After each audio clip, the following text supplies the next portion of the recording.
time to get your fix. Come on down, get your horrible gaming review. Come on down, get your horrible gaming review. Come on down, get your horrible gaming review. Come on down, get your horrible gaming review.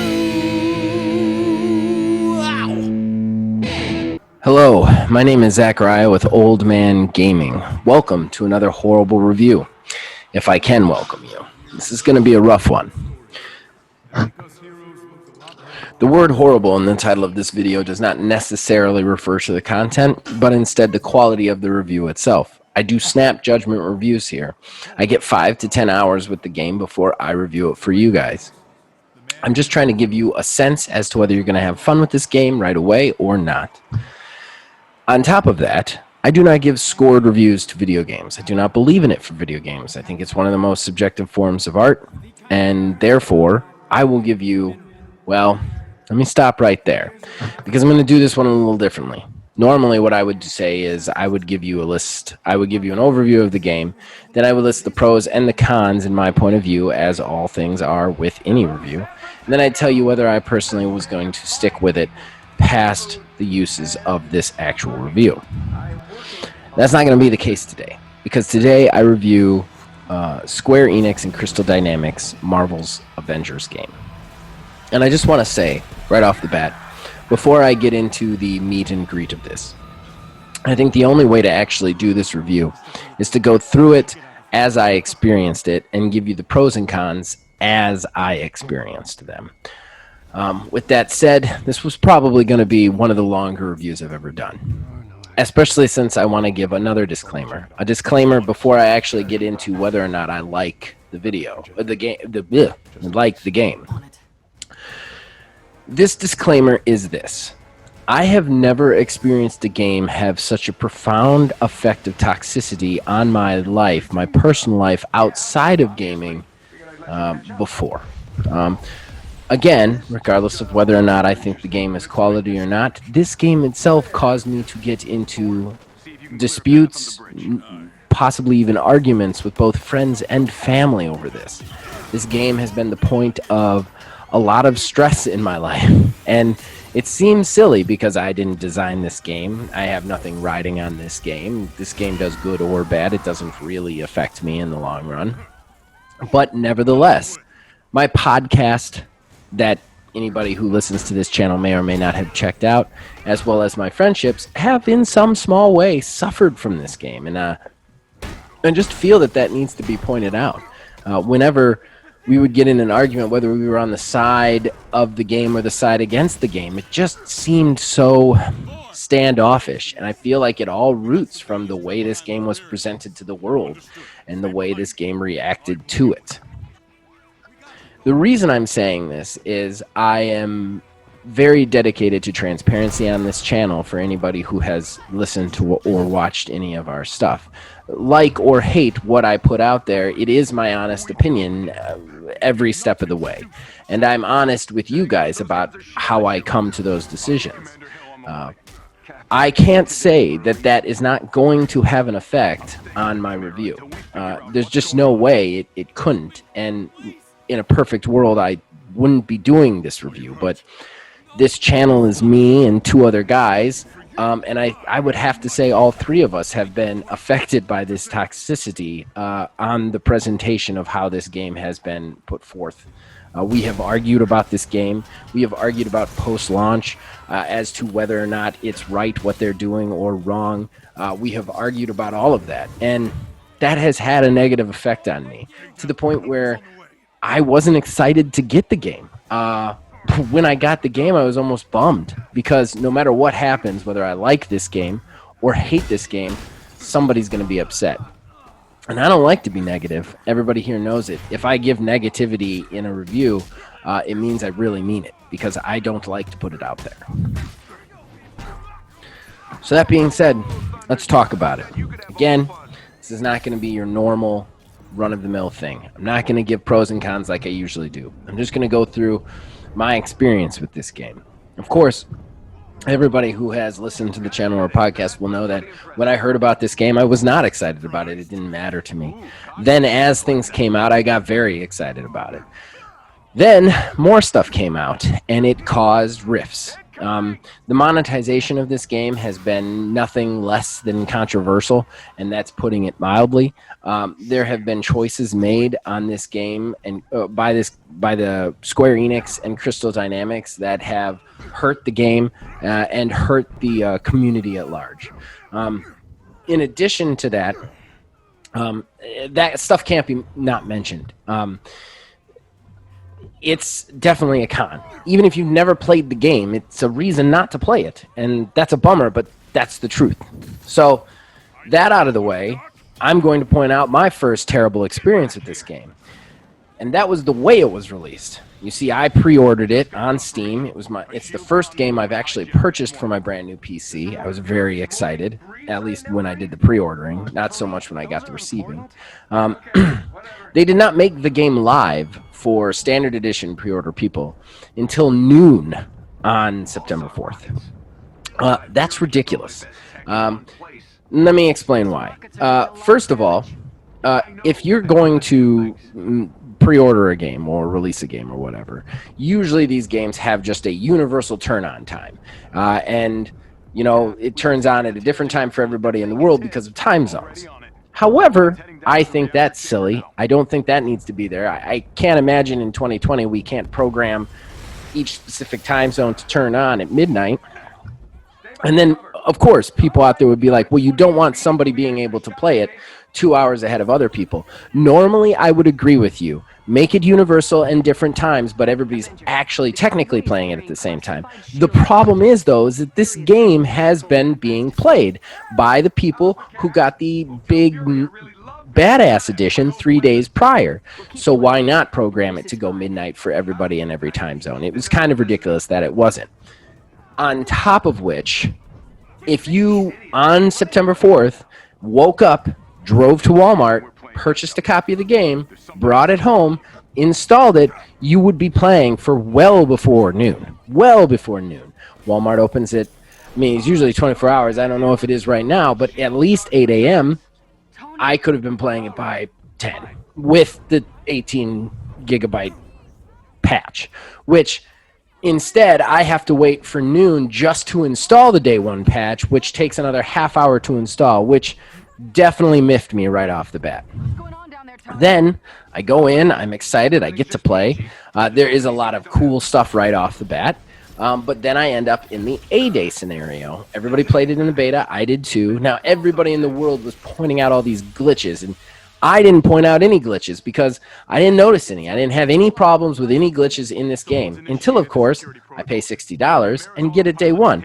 Then the sound effects dropped out, and the only thing I could hear was the music and people talking through probably one of the coolest set pieces in the game. So that was a real bummer that I noticed right off the bat.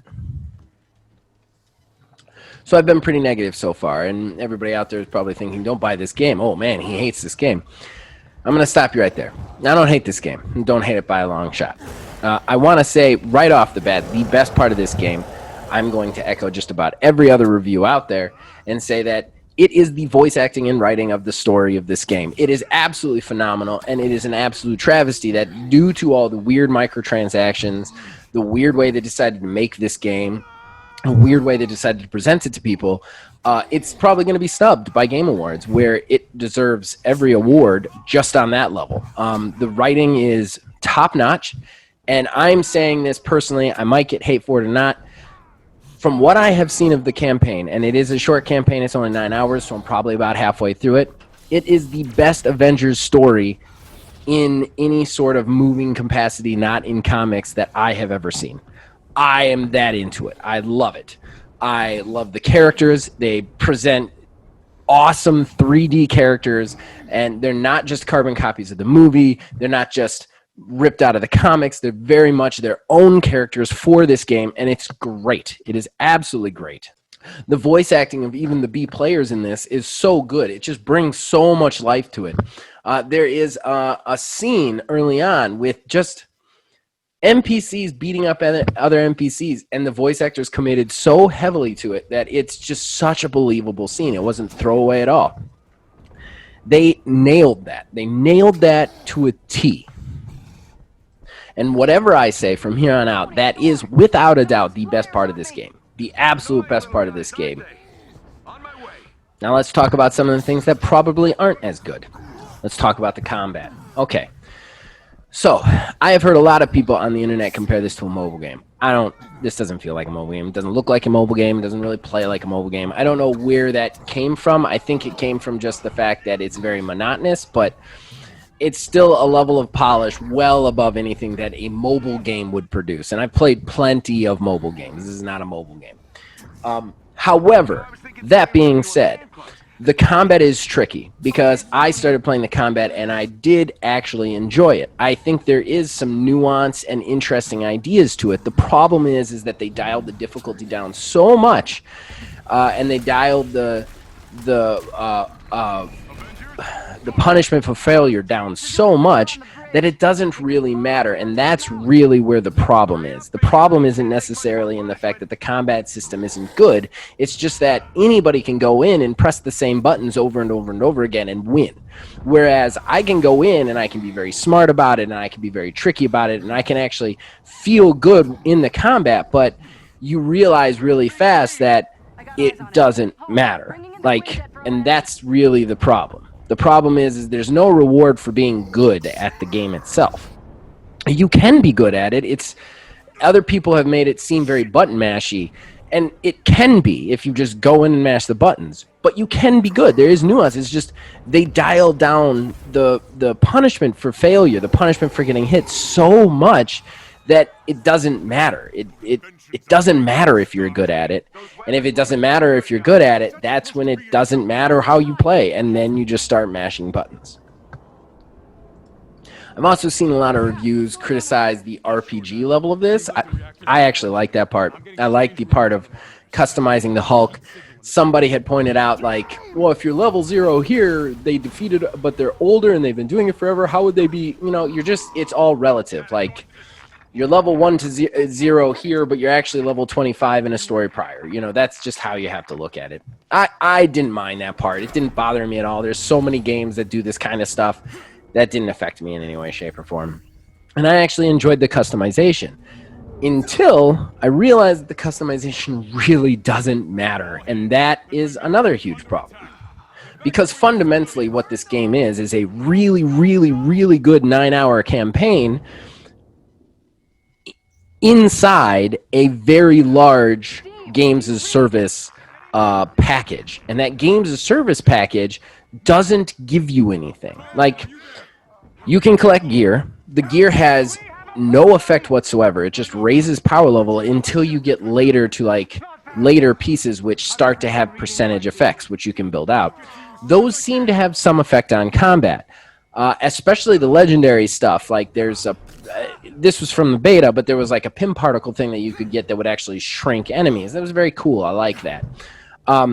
I have not noticed enough of that yet. I haven't got far enough into the game to see that, so I can't really comment on that. But what I can comment on is the initial gear seems to be so utterly useless. You're equipping a higher power level for no reason. It doesn't even give you stats in the beginning. It's just a number that's slightly higher than the other. And I personally don't think that it has any real effect on combat other than to make you go to the pause menu to equip it. That's another thing that's irritating. If I don't mind going to a pause menu repeatedly to equip new gear if the gear has an effect. This gear doesn't have an effect, but I have to go and equip the best gear. That's kind of annoying.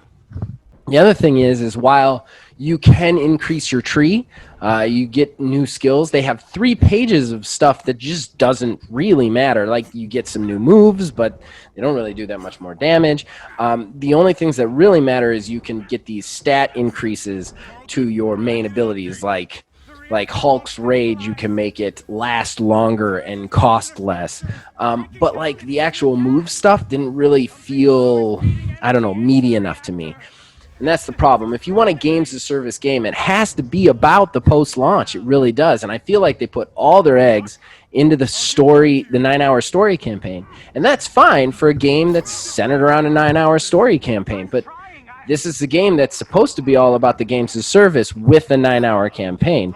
And the games as service part just isn't there. The other huge misstep is that gear doesn't change cosmetics in any way, shape, or form. Don't get me wrong. We all know what they're doing. They want to sell skins. But honestly, you can sell skins and also have gear change appearance. I'm going to just go ahead and point out For Honor. For Honor has the best gear system, not statistically, but I mean for actual customization, the best gear system out there. You can customize each option, each one giving you different stats. If you have one that gives you better stats for your build that you want, but it doesn't look the way you want, you can pay a small in-game currency that you can earn to change it into the one that you wanted. And for the people who want skins, they still have the skins. You can just buy an outfit skin, and then that skin overlays everything, and it doesn't matter what gear you have on under it. I don't understand why they didn't make the gear change your appearance at all. It wouldn't have affected the people who wanted to buy the skins would have still bought the skins, but you would have put more nuance into the gear system that craves nuance. It needs more nuance for something like this. So I have not gotten to play a ton of the game as service part because, like I said, I've only gotten so many hours in. I'm only halfway through the campaign, so I can't quote too much on the monotony of it. But from what I hear, it gets very monotonous. I want to just really quickly compare this game to Anthem. Anthem, the biggest problem that Anthem hit, and everybody wants to say it was the guns. It wasn't the guns. The guns didn't matter.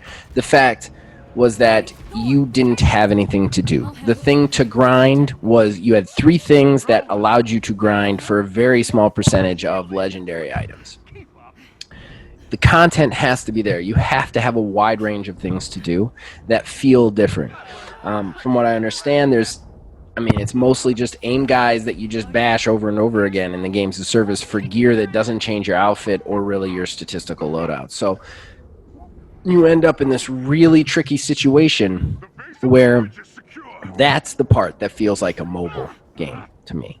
The part that it's really about, like, how do we get these guys to buy the skins? And that's what feels like a mobile. Not the combat, not the story, not any of the other stuff feels like a mobile. What feels like a mobile to me is the funneling you to spending extra money on skins and stuff.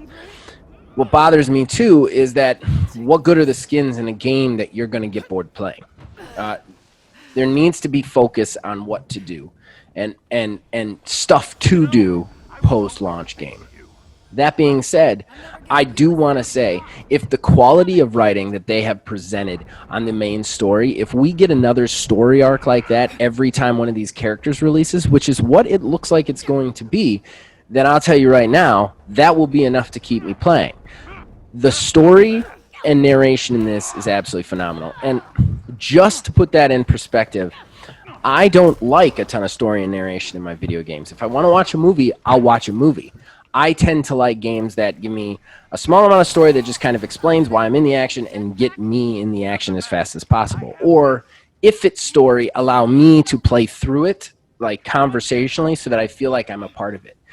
That isn't here. You move to a big cutscene to then an action to big cutscene. With that being said, that's how good this is. It's got me hooked with these characters and the writing on that. So if they can continue to present that quality story every time we get a character release, we get some smaller version of that, some 1 or 2 hour storyline with that good writing, that good cutscenes, then yeah, I'm going to have a reason to play, regardless of the combat system, regardless of anything else. That will continue to bring me back. However, it will only bring me back for so long. You need to put some more stuff to the end game. I think they need to make gear change cosmetically. I don't know that they can do that at this point, but I think that was a big one. They need to rework gear so that it actually has an effect, so that you can statistically have a build from the beginning. And they need to make the builds matter a little bit more, and they don't. The other thing is, I feel like I had a big argument with a good friend of mine about the combat system and how it worked and what it was. And he was very feeling that it was button mashy. And I really disagree with that after playing that. I disagree with the fact that it couldn't be better. Because when we talked about it, I said, well, the combat system is what it is. They can't redo it. But honestly, after playing it, I feel like if they tweaked it so that there was more emphasis on the counterattacks and the dodges, which are in there and aren't bad, if there was more emphasis on those and then the timing of your strikes and less on just like pounding things and intrinsic abilities, then you would actually have a combat system that's worth it. If you play it, you can see it's like seeing a gem under 400 pounds of elephant crap. Like you can see it there, you just don't know how to get to it. And I think that's something that needs to change. It needs to feel good to play, even if you're playing next to somebody who's just button mashing. So whether or not I'm going to stick with it, yeah, I'm probably stick with it for a while. I mean, it's the first game for my PC, and it is beautiful on my PC, so I'm at least going to play through the campaign, which is absolutely glorious. And I'm definitely going to come back for the first character and see what they do. I also want to dip my feet into the games of service part of this and just see what they've got there. And I don't know, maybe I'll even do an update to this. It's just, I do want to say that shame on Square Enix and shame on Crystal Dynamics. Crystal Dynamics is a pretty good company, but the way they've presented this and their messaging on this has been just flawed from the start. You've done everything to make gamers mad, and you haven't really apologized for it or tried to make up for it in any way, shape, or form. And even on the things that I truly think were you trying to make up for it, the way you presented it seemed like another FU. And because of that, it just causes so much toxicity already. Nobody's going to like the game right off the bat. Anybody who is watching the reviews, anybody who's watching it out there is not even going to give this game a chance. And they're not going to give it a chance, not because the game's bad necessarily, but because you, the company, has presented it in such a terrible way that this is the situation that you put yourself in. So I don't know. The game stands at, I don't give a scored review, but other people do, and they give it a 6. I don't know if that's enough to keep it. It depends on whether this company is willing to stick it out, look at the fan response, and make changes based on it, or if they're going to give up. If they give up, then this game is dead. It's basically a paperweight. If they don't and they stick with it, they might be able to make it better. And that's really the question, because we haven't really seen Square Enix or Crystal Dynamics do a game like this. Are they going to go the EA route and kill it super fast, or are they going to go the Ubisoft way, stick with it, and try and make it better? I don't know. I'm looking forward to seeing it, but I am really happy that I'm done with this review so that no matter what, I don't have to have arguments about it anymore, at least for a little bit, I hope. So I hope this helped anybody out there. I hope it didn't piss anybody off. I didn't want to do that. I'm just trying to give my honest opinion. Yeah, I will. As long as you guys keep watching and listening, I'll keep making them. Check us out in all the places. Like, subscribe. We'll see you guys next time. Transformed San Francisco into an infectious, gas-filled quarantine zone. You unleash disease,